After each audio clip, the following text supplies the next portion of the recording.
दोस्तों, क्या मैं आपको भोजपुरी के कुछ फेमस गाने बताऊं? हौ वाला फील द ढोड़ी धके छील द, आज भर ढील द ढोड़ी जन छील द, चीज मोरा फाट गिल सामान देते देते, जब रतिया सामान छुअता लहंगा से माल चुअता, हो राते माल चाहे पियावा पटक के, सखी रह गई मुँह में अटक के, धरव में रहत माटी लगना बा, देवरा गुड़ चटना बा, तोरा लहंगा के पी के जूस मुस मोरा खुश भइल बा, तो भातार नानू हुआ कि रोज रोज खोज खोज दी।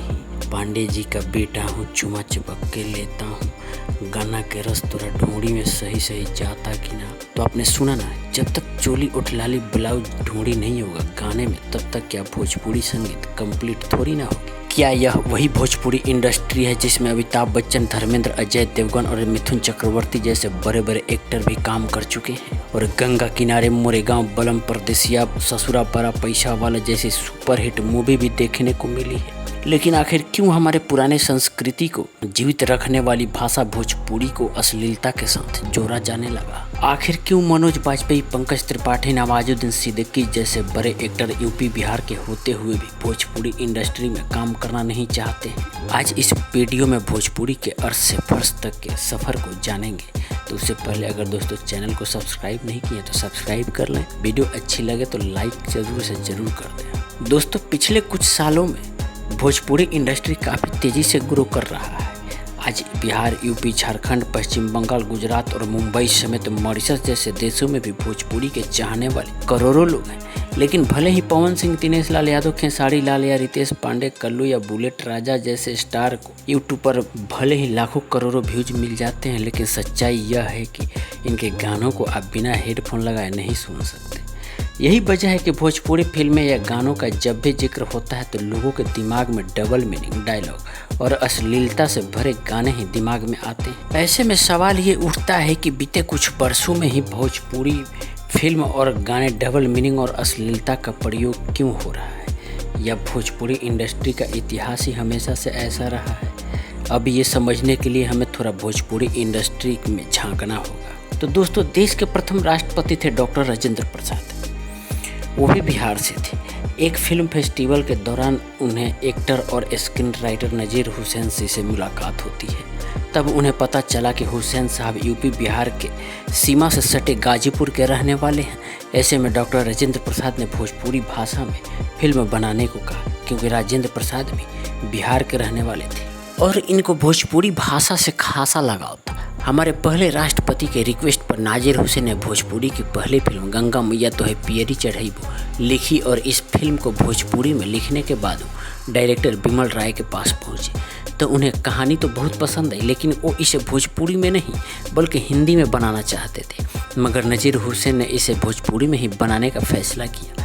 बिमल राय के ऑफर को ठुकराने के बाद नजीर हुसैन को लंबे समय तक फिल्म के लिए डायरेक्टर की तलाश करनी पड़ी।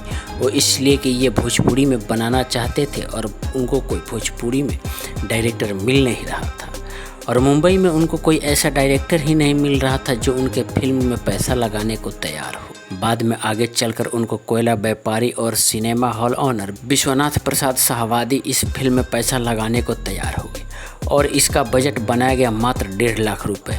लेकिन फिल्म के तैयार होते होते इसमें 5 लाख रुपए खर्च हो गए। फिल्म पूरा बनने के बाद यानी फाइनल कंप्लीट होने के बाद सन 1963 में इस मूवी को रिलीज किया गया, और ये मूवी सुपर डुपर हिट हुई। उस समय ये फिल्म 75 से 80 लाख रुपए का बिजनेस किया और खूब वाहवाही बटोरी। इस तरह से भोजपुरी सिनेमा की शुरुआत तो बहुत कमाल की हुई, लेकिन पिछले कुछ सालों में इस इंडस्ट्री की आज हमें भोजपुरी फिल्मों को फैमिली के साथ बैठकर देखने के लिए सोचना पड़ता है।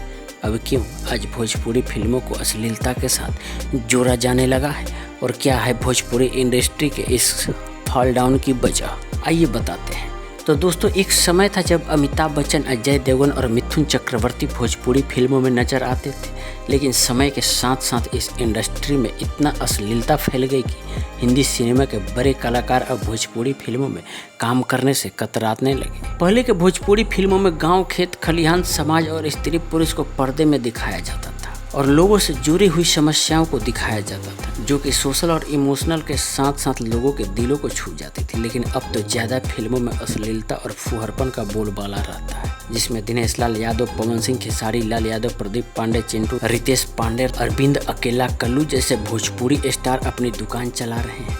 हाँ, रवि किशन इसमें अपवाद हो सकते हैं, क्योंकि चाहे वो भोजपुरी हो, हिंदी हो, पंजाबी हो या फिर साउथ इंडियन मूवीज हो, वो हर जगह खुद को साबित करते हुए दिखे हैं। लेकिन बाकी एक्टर्स के लिए तो सफलता का मंत्र सिर्फ अश्लीलता फैलाना ही रह गया है। आलम ये है कि 100 भोजपुरी गानों में 95 तो अश्लील ही रहते हैं। एक्चुअली ऐसा होने के पीछे कोई एक नहीं बल्कि अनेकों रीजन है। आइए थोड़ा रीजन भी जान लेते हैं। पहला रीजन ये है कि प्रतिभाशाली अभिनेता की कमी।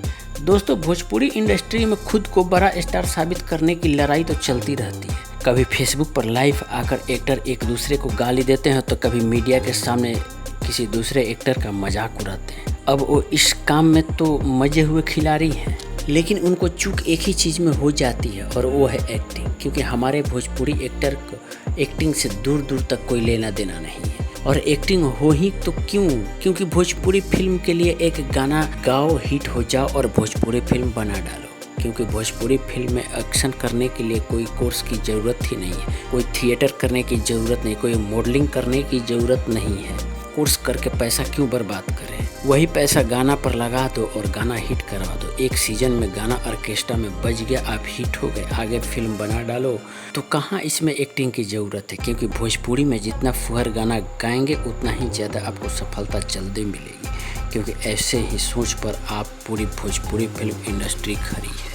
रीजन नंबर 2, भोजपुरी में केवल हीरो ही नहीं, हीरोइन को भी भोजपुरी इंडस्ट्री में एंट्री करने के लिए किसी स्किल की ज़रूरत नहीं है। क्योंकि इसमें उनकी एक्टिंग को नहीं देखा जाता, बल्कि उनकी बॉडी को देखा जाता है कि आखिर उनकी बॉडी कितना दिखाने लायक है। उनको केवल फुहर गानों पर नचाना और बॉडी को दिखाना आना चाहिए। अब इसमें भी 1-2 हीरोइनों को छोड़कर भोजपुरी इंडस्ट्री में जितनी भी हीरोइनों देखने को मिलेगी, उनकी बॉडी साइज बेडौल होती है और उसे ही एक्सपोज करके फिल्म प्रोड्यूसर पैसे कमाते हैं।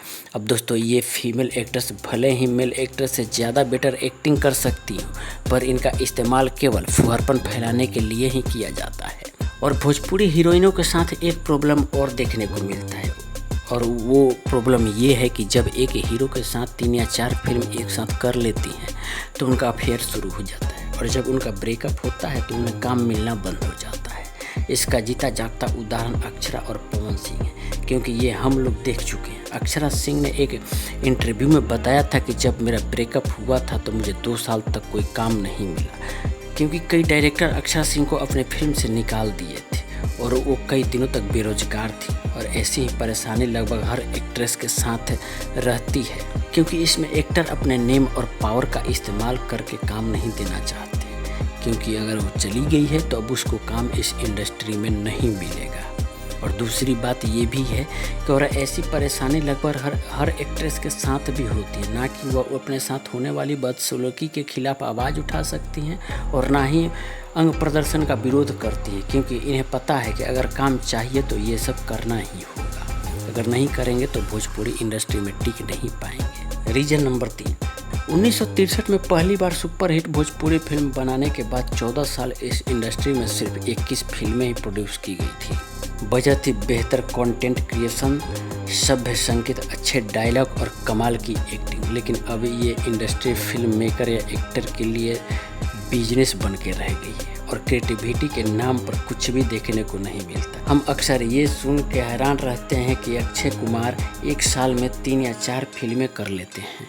ये आंकड़ा खेसारी लाल यादव के सामने तो कुछ भी नहीं है। आपको सुन के हैरानी होगी कि 2013 में खेसारी लाल की 10 फिल्में रिलीज हुई थी, वहीं 2014 में 11 फिल्में। अब इसी से आप अंदाज़ा लगा सकते हैं कि 1 साल में जब इतनी फिल्में रिलीज होगी तो क्रिएटिविटी कहाँ से आएगी। जल्दी पैसे कमाने के लिए यहाँ ऐसे लोग भी फिल्म मेकर बन जाते हैं जिनको फिल्म की जरा सी भी नॉलेज नहीं होती है। साल 2003 के बाद भोजपुरी मूवी की सक्सेस में कई छोटे B&C ग्रेड की मूवी ने मेकर्स को अपने और एक्ट्रेस किया था, और इन फिल्म से मेकर्स को लगा भोजपुरी फिल्म कम बजट में बन जाती है और इसकी सफलता की गारंटी भी होती है। ऐसे में क्यों ना ऐसे ही फिल्मों को बनाकर कमाई की जाए।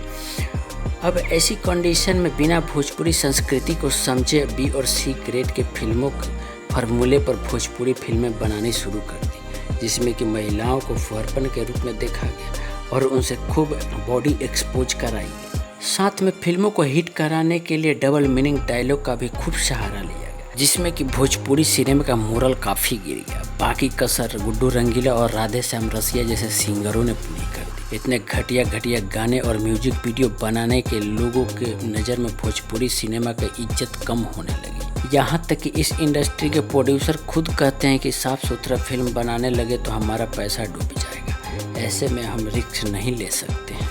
चौथा रीजन, सबसे बड़ी रीजन है जातिवाद। यादव जी का बेटा हूँ, बबुआन है, पासवान जी हैं, सब चुनावी, ये सब चुनावी प्रचार नहीं है बल्कि ये गाना का टाइटल है। इस भोजपुरी इंडस्ट्री में जातिवाद इस कदर फैला हुआ है कि अब के समय में जातिवाद की लड़ाई गानों से निकलकर सोशल मीडिया में ज़्यादा हो गई है। क्या कहा जाए, अब ऊपर वाला ही इस भोजपुरी संस्कृति को बचा सकता है। रही सही बाकी की कसर वो भोजपुरी दुगोला गाने वाले कलाकार कर दे रहे हैं। ये तो अब गानों से हटकर केवल गाली गलौज में आ गए हैं। अब उनमें गानों का कंपटीशन नहीं बल्कि गाली का कंपटीशन होता है कि कौन ज़्यादा शानदार गाली देता है। भोजपुरी इंडस्ट्री में इन कलाकार, एक्टर और एक्ट्रेस की ही गलती नहीं है, बल्कि भोजपुरी के देखने वाले और सुनने वालों की भी गलती है। पहले के ज़माने में भोजपुरी से कितने पढ़े लिखे लोग जुड़े हुए थे और आज के ज़माने में जैसे जैसे भोजपुरी में फुहरपन बढ़ता गया, भोजपुरी को पढ़े लिखे लोग छोड़ते गए, भोजपुरी को छोड़ते गए और जितने फुहरपन लोग थे उसको अपनाते गए। आज के समय ऐसी स्थिति भोजपुरी की बन गई है कि आप अपने परिवार के साथ बैठ के फिल्म या गाने सुन भी नहीं सकते। ऐसे ऐसे गाने आ रहे हैं कि आप खुद भी सुन के कैसा महसूस करते हैं ये आपको अंदाज़ा लगेगा। अगर आप भोजपुरी गाना नहीं सुनते तो एक बार सुन कर देखिएगा कि इस भोजपुरी को, कि इन सिंगरों ने बिजनेस के चक्कर में कैसे हमारे भोजपुरी संस्कृति सभ्यता को बर्बाद करके रख दिया है। तो आज इस वीडियो में इतना ही। अगर ये भोजपुरी से जुड़ी जानकारी आपको अच्छी लगी है तो आप हमारे चैनल को सब्सक्राइब कर लेना, वीडियो को ज़्यादा से ज़्यादा लाइक कर देना और जो आपका सुझाव हो हमें कमेंट बॉक्स के जरिए ज़रूर दे देना। बहुत बहुत धन्यवाद।